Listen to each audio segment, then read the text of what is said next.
Hello everyone, मैं वर्षा आपके अपने यूट्यूब चैनल वर्षा एजुकेशन पॉइंट में एक बार फिर से स्वागत करती हूँ। दोस्तों, कैसे हैं आप?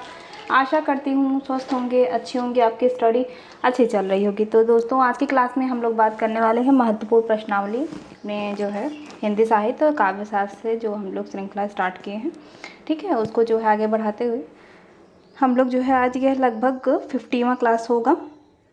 तो आज के भी जो है क्लास में देखेंगे बहुत ही अच्छे अच्छे प्रश्नों की श्रृंखला में लेके आए हूँ। तो आज का पहला प्रश्न है कि महिम भट्ट द्वारा प्रतिपादित सिद्धांत है। पहला ऑप्शन है अनुमानवाद, दूसरा है तात्पर्यवाद, तीसरा है लक्षणवाद, चौथा है ऑप्शन अभिव्यंजनावाद। तो इसका करेक्ट आंसर हो जाएगा अनुमानवाद। ठीक है, ये याद रखिएगा आप लोग। महिम भट्ट द्वारा प्रतिपादित सिद्धांत है अनुमानवाद। ठीक है, जबकि जो ये अभिव्यंजनावाद है, अभिव्यंजनावाद क्रोचे द्वारा प्रतिपादित सिद्धांत है। ठीक है, ये क्रोचे को जो है अलग से पढ़ना है हम लोगों को पाश्चात्य काव्य शास्त्र में। ठीक, महिम भट्ट द्वारा प्रतिपादित सिद्धांत अनुमानवाद है, अभिव्यंजना जो है वाद जो है ये क्रोचे द्वारा प्रतिपादित सिद्धांत है। क्लियर। अगला जो है प्रश्न है कि चंपू के दो भेद हैं। ठीक है, वैसे तो चंपू काव्य आप लोग को पता होगा, गद्य पद्य का जो मिश्रित रूप होता है उसे चंपू कहते हैं, बट इसमें भी चंपू के दो भेद हैं। तो पहला ऑप्शन है विरुद और कपालक, दूसरा है विरुद और कुलक, तीसरा है विरुद और व्रज्या और चौथा ऑप्शन है विरुद और करमभक। ठीक है, तो इसका जो है सही आंसर हो जाएगा विरुद और करमभक। ठीक है, डी वाला ऑप्शन जो है करेक्ट हो जाएगा। गद्य एवं पद्य मिश्रित काव्य रचना चंपू काव्य कहलाती है। ठीक है, ये याद रखिए आप लोग। और जो है चंपू काव्य के जो है दो भेद हैं, विरुद और करमभक। ठीक, ये आप लोग याद रखिएगा। तो ठीक है, अगला जो है हम लोग देखते हैं प्रश्न। अगला प्रश्न है कि निम्नलिखित में से किस आचार्य ने अलंकार और अलंकार्य में जो है अभेद माना है। ठीक है, किस आचार्य ने अलंकार और अलंकार्य, देखिए शब्द देखिएगा, ये इसमें जो है अभेद माना है। पहला ऑप्शन है भामह, दूसरा है कुंतक, तीसरा है विश्वनाथ, चौथा ऑप्शन है आचार्य रामचंद्र शुक्ल। तो इसका करेक्ट आंसर हो जाएगा आचार्य रामचंद्र शुक्ल। ठीक है, आचार्य रामचंद्र शुक्ल ने अपने काव्य शास्त्रीय ग्रंथ रस मीमांसा, ठीक है, किसमें रस मीमांसा, जो कि इसका प्रकाशन वर्ष 1949 के वर्णन में अलंकार को विशेष रूप से स्वीकार करते हुए जो है इस काव्य में रसानुकूल अलंकारों को जो है ग्राह्य मानते हैं। तो ये आप लोग याद रखिएगा कि जो है रामचंद्र शुक्ल जी ने जो है अलंकार और अलंकार्य में अभेद माना है। ठीक है, अगला प्रश्न है कि काव्य संप्रदायों का सही विकास क्रम क्या है। काव्य संप्रदायों का सही विकास क्रम क्या है, तो देखते हैं पहले वाले ऑप्शन से ही हम लोग रस संप्रदाय की जितने भी हैं, ये रस, ध्वनि, अलंकार, रीति, वक्रोक्ति, औचित्य सब संप्रदाय हैं। तो उनके जो है हम लोग को इसमें जो है देखना है कालक्रम की दृष्टि से कौन सा जो है सही है। ठीक, और साथ में मैं प्रवर्तक भी बताते चलूँगी। तो रस संप्रदाय, ठीक है, इसमें सबसे पहले आएगा। फिर उसके बाद जो है दूसरे नंबर पर अलंकार संप्रदाय। ठीक, फिर आ जाएगा तीसरे नंबर पर रीति, जो कि वामन का है। फिर चौथा है वक्रोक्ति संप्रदाय, वक्रोक्ति के बाद आएगा ध्वनि संप्रदाय, ध्वनि के बाद आएगा औचित्य संप्रदाय। ठीक है, तो बी वाला जो है ऑप्शन करेक्ट हो जाएगा।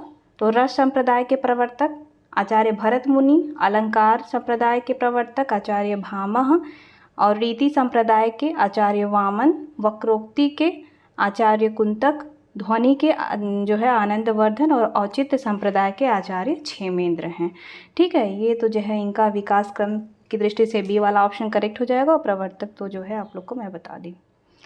अगला प्रश्न है कि काव्य के अर्थ वैज्ञानिक विवेचन का शुभारंभ किसने किया। काव्य के अर्थ वैज्ञानिक विवेचन का शुभारंभ किसने किया। पहला ऑप्शन है वामन, दूसरा है महिम भट्ट, तीसरा है मम्मट, चौथा ऑप्शन है आनंदवर्धन। तो इसका करेक्ट आंसर हो जाएगा वामन। ठीक है, आचार्य वामन ने काव्य के अर्थ वैज्ञानिक विवेचन का शुभारंभ किया था। और वामन, अभी मैंने इसके ऊपर वाले जो प्रश्न में बताया था, वामन जो है रीति संप्रदाय के प्रवर्तक माने जाते हैं, और इनका बहुत ही महत्वपूर्ण ग्रंथ है काव्य अलंकार सूत्र। ठीक, और जो है मतलब काव्य शास्त्र क्या, कोई भी टॉपिक अगर पढ़ रहे हैं आप लोग तो को रिलेट करके पढ़ेंगे, ज़्यादा अच्छा है। दिमाग में वो चीज़ें आ रही हैं तो उसको रिवीजन कीजिए, और जो जिस चीज़ में कन्फ्यूजन है तुरंत वो जो है टॉपिक खोल के ही उसी वक्त क्लियर करिए, ठीक है ना। ऐसे जो है कोरिलेट करके पढ़ेंगे तो वावल से संबंधित बहुत सारी चीज़ें पता चलती रहेंगी और ऐसे ही अच्छे से तैयारी होती रहेगी। अगला प्रश्न है कि रामदहीन मिश्र कृत काव्य विमर्श, ठीक है, काव्य विमर्श किसका है, रामदहीन मिश्र का है। तो इसमें क्या जो है पूछा गया है, इसका प्रकाशन वर्ष पूछा गया है। तो देखते हैं हम लोग। पहला जो है ऑप्शन है 1951, दूसरा है 1947, तीसरा ऑप्शन है 1942 और चौथा ऑप्शन है 1938। तो इसका जो है करेक्ट आंसर हो जाएगा 1951। क्लियर। रामदहीन मिश्र कृत काव्य विमर्श का प्रकाशन सन 1951 ईस्वी में हुआ है, ठीक, ये याद रखिएगा। अगला प्रश्न है कि निम्नलिखित आलोचकों में मार्क्सवादी समीक्षा के पक्षधर नहीं थे। ये प्रश्न बहुत ज़्यादा पूछा जाता है, कौन मार्क्सवादी समीक्षक हैं कौन नहीं है, कुछ भी ऐसे पूछ देगा, या पक्षधर थे, ठीक है, प्रश्न मतलब ऐसे शब्दों को चेंज करके। तो ये आप लोग बिल्कुल रट जाइएगा कौन कौन से ऐसे हैं जो कि मार्क्सवादी के अंतर्गत आते हैं। तो पहला ऑप्शन है शिवदान सिंह चौहान, दूसरा है प्रकाश चंद्र गुप्त, तीसरा है रामविलास शर्मा और चौथा ऑप्शन है भागीरथ मिश्र। तो आलोचकों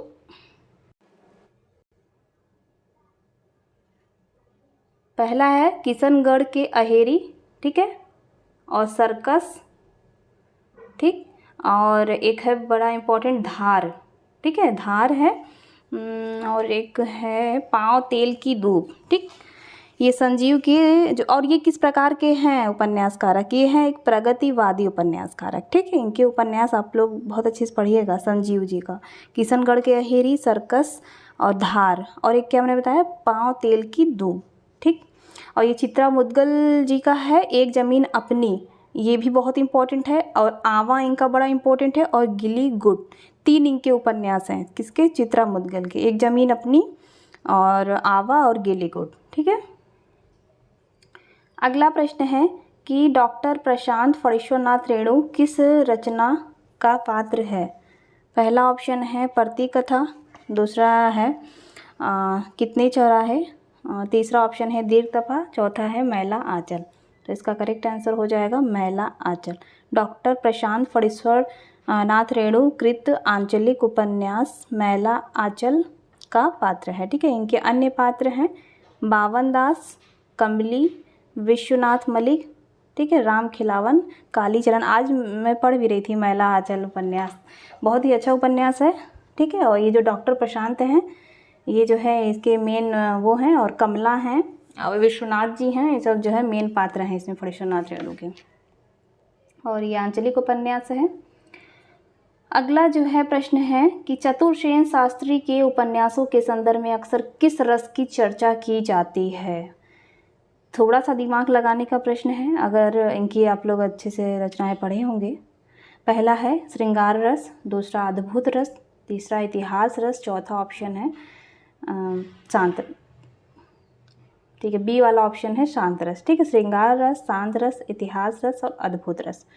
तो इसका करेक्ट आंसर हो जाएगा इतिहास रस, ठीक है। इतिहास रस इस तरीके से क्योंकि इनकी प्रमुख, वैसे तो ये ऐतिहासिक उपन्यासकार माने जाते हैं, उसमें आप लोग जो है दिमाग लगा सकते हैं कि हाँ इनके जो है उपन्यासों में इतिहास रस पाया जाएगा। और इनके जो है उपन्यास भी अगर आप लोग को पता होंगे, वैशाली की नगर वधू, सोमनाथ, वयम रक्षामः, ये सब जो है ऐतिहासिक और धर्मपुत्र उपन्यास हैं, तो उससे भी अंदाज़ा लगाया जा सकता है। अगला प्रश्न है कि प्रगतिवादी सामाजिक यथार्थवाद के नाम पर चलाया गया एक सामाजिक आंदोलन था। पहला ऑप्शन है, और दूसरा है क्या कि वर्ग संघर्ष की साम्यवादी विचारधारा और उस संदर्भ में नए मानव, नए हीरो की कल्पना इसका उद्देश्य था। तो इसमें जो है बताना है कौन सा जो है प्रगतिवादी के संदर्भ में सही है, कौन सा नहीं सही है। तो देखिए पहला वाला क्या है, प्रगतिवाद सामाजिक यथार्थवाद के नाम पर चलाए गए सामाजिक आंदोलन, नहीं, सामाजिक आंदोलन तो बिल्कुल नहीं, ठीक है, ये वाला ऑप्शन गलत है। दूसरा क्या है कि वर्ग संघर्ष की साम्यवादी विचारधारा और उस संदर्भ में नए मानव, ये जो पॉइंट है ना प्रगतिवाद से संबंधित बहुत ही ज़्यादा मोस्ट कीवर्ड है इस टॉपिक का। वर्ग संघर्ष की साम्यवादी विचारधारा का और संदर्भ में नए मानव नए हीरो की कल्पना इसका उद्देश्य है। बिल्कुल सही है। तो इस प्रकार से जो है बी वाला ऑप्शन करेक्ट हो जाएगा। एक गलत है और बी वाला राइट है। ठीक है, तो देखते हैं हम लोग अगला प्रश्न कि ना कोई छोटा ना कोई बड़ा, मेरे लिए हर आदमी एक जोड़ी जूता, किसकी रचना है? पहला ऑप्शन है धूमिल की, और दूसरा है त्रिलोचन, तीसरा है सर्वेश्वर दयाल सक्सेना, चौथा ऑप्शन है मुक्तिबोध। तो इसका करेक्ट आंसर हो जाएगा धूमिल। ठीक है, ये वैसे इनका पूरा नाम है सुदामा पांडे धूमिल। तो इनकी यह जो है रचना है। इनकी और रचना की बात करें तो संसद से सड़क तक और कल सुनना मुझे, सुदामा पांडे का प्रजातंत्र, ये सब इनकी धूमिल जी की बहुत ही महत्वपूर्ण कविता संग्रह है। अगला प्रश्न है कि छायावाद तत्वतः प्रकृति के बीच जीवन का उद्गीत है, यह उद्घोष है, यह जो है परिभाषा है।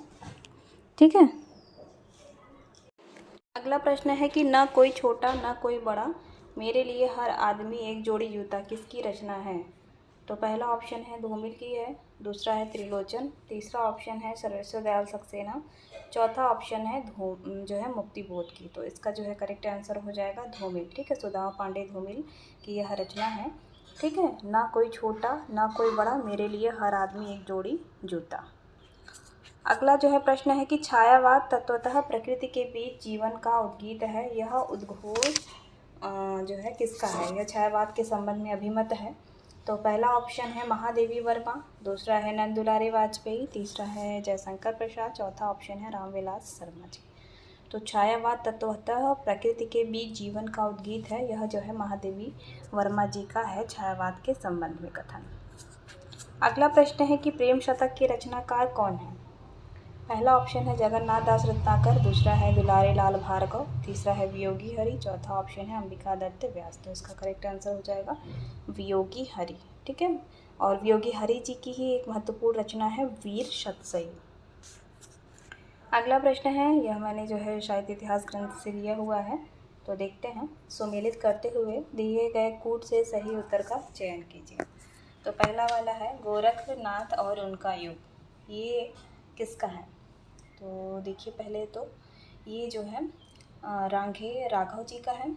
ठीक है, फिर है दूसरा नाथ संप्रदाय, ये जो है किसका है? ये हजारी प्रसाद द्विवेदी जी का। तीसरा है हिंदी काव्य में निर्गुण संप्रदाय, ये जो है पीताम्बर दत्त बड़तवाल जी का है। फिर उसके बाद है सिद्ध साहित्य, यह किसका है? यह है धर्मवीर भारती का। ठीक है, तो इस प्रकार से जो है ये वाला ऑप्शन जो है करेक्ट हो जाएगा। तो देखते हैं हम लोग।